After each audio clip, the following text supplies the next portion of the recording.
It's The Answer right here on your Classic Metal Show with You Call Yourself a Friend? Yeah, bitch. I like Psycho Postman in the chat room. You call yourself a friend? Fuck you, pal. Fuck you, pal. It's a very handy expression for a lot of things, isn't it? Fuck you, pal just sort of fits everything, doesn't it? It does. It really does. And we got to credit MOL for the one to giving that to us. Yeah. Where is MOL tonight? I don't know. He's probably out there causing some disruption somewhere. Yep. He's probably smoking some weed somewhere. Sure. What is it with all these guys and their weed? Everybody likes the herb, man. Everybody likes to smoke the weed. Yeah, I'm not going to lie. I like smoking the weed. I'm just trying not to. Is it really a difficult thing to try not to? Not really, because I've kind of purposely made sure that I really don't know who's selling it. You know, that makes it a lot easier when you don't have like a phone number in your phone to call to get some. Well, how do you try not to get some? What do you mean, how do you try not to get some? I mean, it would be easy enough for me to call around and find somebody that could get me some. Yeah, but that's just going out of your way to find it. Yeah, so that's what I'm saying. I try not to. Well, my point is how much self-control does it take not to? Have you seen me? I don't have much. I don't know, dude. I mean, I've never smoked weed in my life, so I can't really relate to that. See, I like being high. Well, I'll tell you straight up. Being high is a much better buzz than being drunk. Well, I'm just going to take your word for it, but when you make comments like I try, like your hand is on the phone and you're ready to dial that number at any moment, but you're just like dragging yourself away from the phone just so you won't dial it. Well, no, I'm not that far, but that's my point. But I won't lie and say that there are not times in the middle of a Sunday afternoon where I'm like, man, you know, I really could call Randy and fucking score some weed and fucking, you know, smoke some. And then do what? And then be high. And just probably watch a movie or something and just chill out. So, hey, cool. So sitting and watching a movie unaffected is not as much fun. Really? No, of course not. Okay. Dude, you're not a party guy. See, that's the difference. You like to there's in our little world of metal, there's guys that like to rock and there's guys that like to party. You like to rock. Sure. You get a buzz. You're just as good sitting there drinking Cokes and fucking seeing a really kick-ass band. Right. I, on the other hand, am really good at, I can watch the worst band in the world fucked up out of my mind or stoned and have the best time in the world. but it really isn't because of the band or the music or anything. It's because the weed or the it's the party. It's the whole... See, now, to be fair, I don't think I would sit around my house by myself getting high. Okay. Or getting drunk. I don't do that either, to be honest. You know, I don't just sit around my house with a fucking case of beer and drink it. You know, but if you got some people around or something, dude, it's fun. Okay. It is absolutely fun sitting around and just smoking some weed and getting your head all mellow and just laughing and giggling and being silly. Okay. It's fun. All right. Well, how does that compare to doing what we do here every week when you and I come off the show just as high as can be and then talk about it like two chattering chimps the next day? Oh, dude, it pretty much the same buzz. It's the same. You know what it's the same buzz as for me personally? It's the same buzz as when we're in the middle of a really good segment and we both know that we're connecting and we're hitting. It's that same kind of buzz, but in a mellow way. I hear you. You know how, you know, when we're in the middle of a segment, we get that fucking, you know, stage juice going. We Sure. get the adrenaline rush. Right. And there's that. Well, smoking pot, you get that happy feeling, but without the speed of it, without the frenetic feel of it that you would have, you know, when you're doing something, you know, like when we're doing the show and we really get into a segment and it just time starts going faster and faster and faster and faster. You know, being high, it just sort of mellows out and goes, you know. Okay. And it's fun. All right, I'll take your word for it. Hail and kill, caller. You're on the air. Hail and kill, boys. How you going? Hey, Tim, long time no speak. Tim, do you smoke weed? No, I can't say that I've ever tried it. So you've never smoked weed? No, man.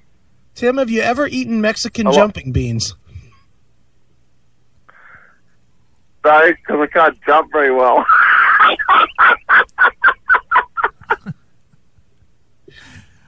Well, what's on your mind, Tim? What do you got to add to this?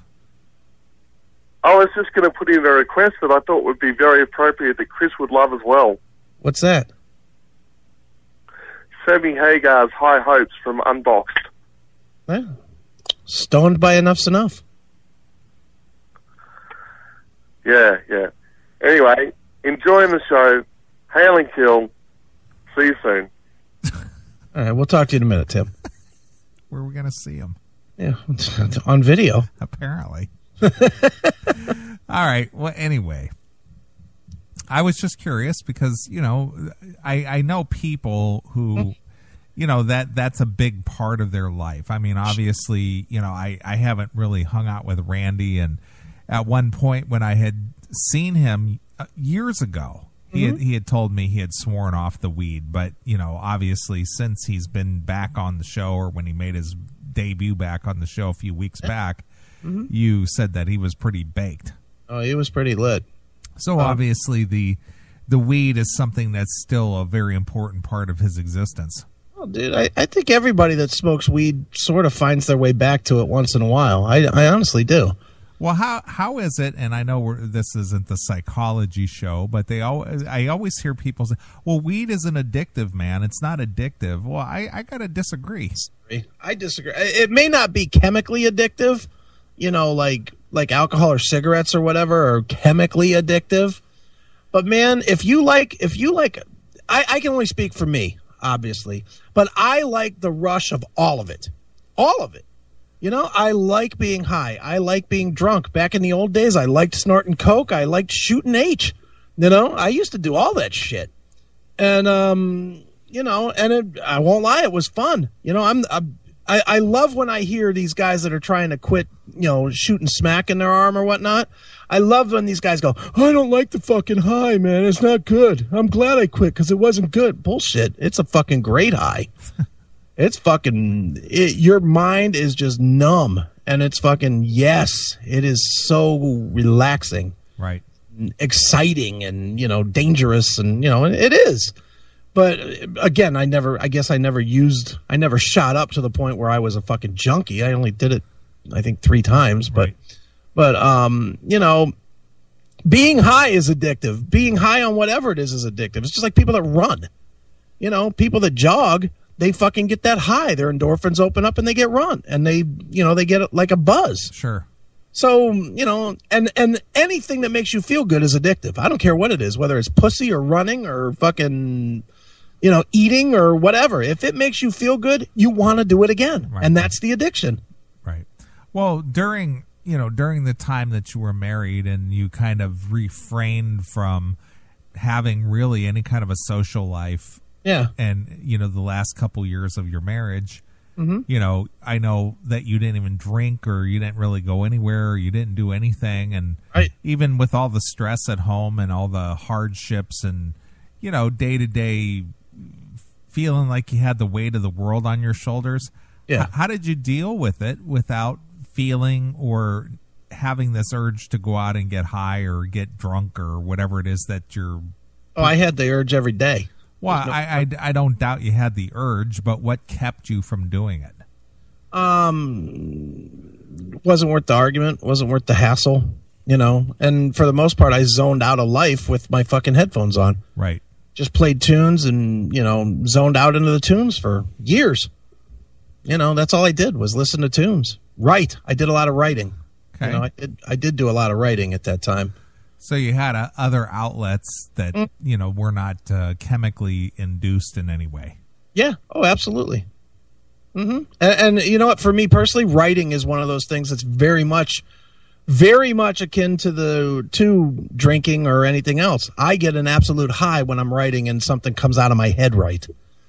When I'm writing, whether it's my book or CD reviews or, other shit that I do write, just journals or whatever, if it comes out of my head right, I get that fucking rush. I'm like, yeah, I'm fucking the man. You know, I do get that. Well, speaking of your writing, Yeah. where are you at in your book? My book has 7 approved chapters, like completely approved and done. I have 12 more chapters to go, unfortunately. Okay, well, last time I talked, you only had 3. Yeah, well, we're up to 7.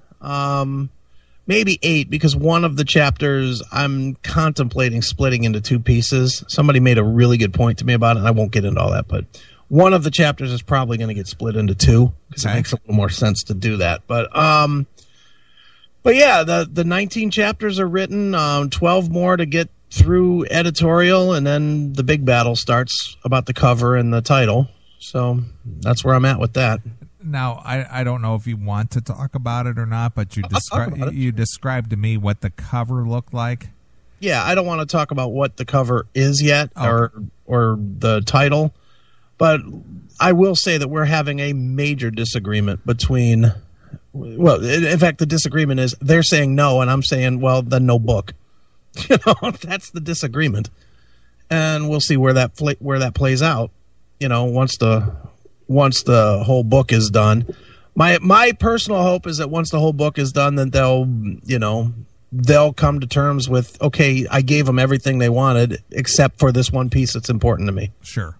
So, and if not, then there's other avenues, I guess. Now, do they, and without even getting into it, their objection to the cover that you have in mind, yeah, is it just due to the content of the cover or the message it sends, or do they feel that it's too controversial, or what is their objection? Not controversial. Their point. I mean, look, I could talk about it in general terms. I'm just not going to say what the title is, but their biggest concern is that people that are going through a divorce, and the book is about, going through a divorce and my dad dying, and kind of going through a fucked up mental period of time. And their concern is that people that are going through that same thing, they're, the first impression is that cover, which is dark and which is fairly real to my life. I mean, you've heard the cover. It's exactly what I went through in the last year. And their fear is that people are going to see that and they're going to be, they're not going to pick it up because it's not happy enough. It makes them feel dark instead of fucking, things can be better. Well, why can't they look at it from the standpoint that what you intend on putting on the cover along with the title is relatable? Well, that's my argument back. My argument back is constantly, guess what? I just went through it, so I know how they feel. And if they read it, the message inside the book is what's important, not what's on the cover. The cover is just what draws you in, and you go, I can kind of understand that. See, I just think that they're flat out wrong on the cover. I think that their impression of, happy days are here again, somebody that's in a fucked up mental place and is really, in a place where they don't know where to turn and they're, scared, lonely, whatever that you get into when you're going through a situation like that, they're not going to pick up a book with a rainbow on the fucking cover. Right. They're going to find something that looks fucking, ooh, that's exactly how I feel. Yeah, it's relatable. Yeah. And, that is my argument. And I'm not given on this. Sure. And this, and, I haven't really talked a whole lot about the book on the show, but I spent months trying to find a title and a cover. Mm-hmm. You remember this, dude. I had a list of over 300 titles. Right. 300 before I found one that I liked. Sure. And I don't give a shit. I have said this from day one, from the minute that I met with the publishing company and spoke to them. I only care about having one copy of this book ever printed. Mm-hmm. The one on my shelf. Right. That's the only one that I actually give a fuck if it comes out. As far as the rest of it, I certainly want it. I mean, I would love. You've read a lot of my Facebook shit, which is kind of, snapshots of what was in my head when I was writing the book. I think it can be helpful to a lot of people. I've had a ton of people that fucking have told me that it's helpful. I've had a ton of people that have made me their Dr. Phil, to talk to them when they're having relationship problems and whatnot. And you'd never know it listening to this show, but Right. But sometimes I'm sensible, and I think the book can be helpful to a lot of people, but they got to let me have a little bit of it that's me. Right. Psycho Postman, what did you expect by trying to put Angel of Death photos on the cover? Believe me, they're on the cover of a book, but it's not a book I'm sharing. They should put Chris and a potato on the cover. That's funny. That's such a great fucking Photoshop. Yep. I don't remember who did that, but that was fucking one of my favorites ever. Yeah, Chris sailing his potato. Yeah. His potato skin. The SS Negro. Yeah. People never forget stuff like that. Chris in a potato skin Negro boat sailing through the sea of divorce with iceberg-sized turds. Right. God damn. Maybe I need to redesign the cover. Right. That could be pretty good. Right. Chris and his hollowed out potato boat. I think the book's going to be good, dude. Chris on the cover eating paint chips with the little black bumper. It would be just like that E-Trade baby in his crib. You'd be standing over it, just like handing him paint chips. Dead slants and gooks in the water. Right. Holy smokes. Last week was fun. That was funny. I'm tempted to say we just blow off the last hour tonight and just play Harry again. I like that, Harry. I listen. How many times this week? 3. I listened to it at least 4. I listened to it on my drive to Pittsburgh, and it killed almost my whole drive. Because it's like an hour and 40 where I was going. And literally, I started it like 10 minutes into my drive, and by the time it's like an hour. So, damn near my whole drive was just listening to that and laughing my ass off. Sure. Fucking hilarious. Well, when I used to make pretty frequent trips from here back to Akron and back, Akron and back. Yeah. It would take 2/3 of the CMS, and I would be there. Nice. It's a 4.5 hour ride, and the show's 6 hours, so I wouldn't even get through the whole show, and I'd be there. Nice. See, that's fun. Yeah. That's the way to do it. When you do, you can just kind of zone out a little bit into one thing. You don't have to change directions every 2 seconds with a new song or whatever. Right. So my Sunday mornings usually, I usually do all my domestic stuff around here, cleaning and all that crap, laundry. And the CMS comes on at 10 a.m. here Central Time, and it takes me through till 4 p.m. And by that time, I'm done with my chores. Nice. There you go. It's awesome. So I play it on the iPhone, and I have a iPod dock.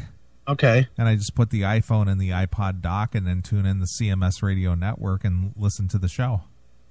Nice. Chris should be on the cover of his book performing an abortion for a teenage girl from Womanchild. And they then, remember everything. And then in the background, you don't have to worry about no offspring. Right. Everybody remembers everything on this show. Yeah. Am I the only one that really doesn't remember much? Because it seems like I always have to ask you for shit. It's got a lot of impact. I guess. Because people hear stuff they never hear anywhere else. And I guess maybe, but you remember it all too. I don't know why I don't remember it. I mean, you always are like, oh, you'll bring up even obscure stuff. You'll bring up like a single joke from like 2006. You'll be like, you remember that? And I'll be like, no. And you'll be like, oh, yeah, there was this and this and that. And, this. And I'll be like, oh, yeah. And I won't remember shit. Sure. Too funny. All right, man. Well, I'm looking at the clock. I think it's time to get Myles. Myles Kennedy time? Your pal Myles. My buddy, man. Me and Myles go back a few years. About 7. Right. I've known Myles for a few years. Good dude. He's obviously the singer in Slash and the Conspirators, put out Apocalyptic Love, which I loved. Right. And now putting out, one of those albums that's up there in my top probably 5 for album of the year, the new Alter Bridge, which is called Fortress. Now, what happened to Creed?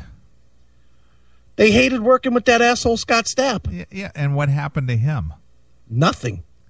Apparently, he couldn't come up with anything good. I mean, weren't they this super Christian band and all this and that? And he was supposed to be like, Mr. Christian guy. And but he had all kinds of problems. That's there. my point. He got himself into some personal issues, and he was like I don't remember if he was using or drinking, but he was like laying down on the stage while he was performing, while they were playing gigs. And at one point there was like a porn video of him and Kid Rock in a bus, getting blowjobs from the same chick back and forth. And, he just like went off the deep end.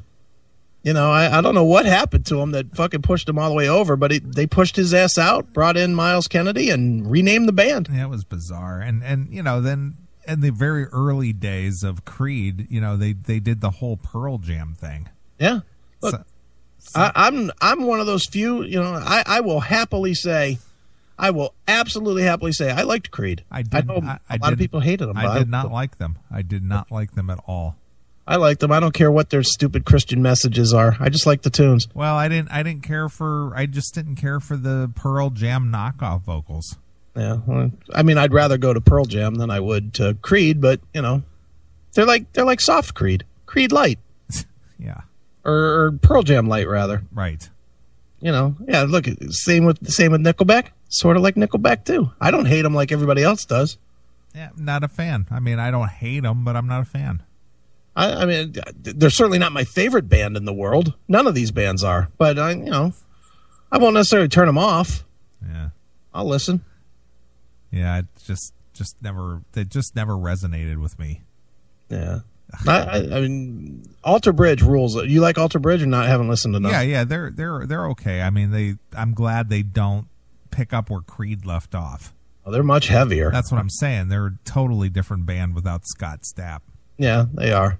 They definitely are, and definitely Myles has a completely different vocal style, which has kind of elevated them into being a better band. So, sure, yeah, good band, and the new album Fortress is fucking smoking heavy. It is really, it's not really radio friendly. It is a very heavy record. So, good stuff, man. I'm always happy to talk to Myles because, as you know, he's sort of somebody I know, which is kind of cool. Sure. All right, well, let's jump into the Alter Bridge. Let's play All right. something from this. This is called Cry of Achilles. Yeah, a good heavy one. It's Alter Bridge exclusively here on your classic metal show.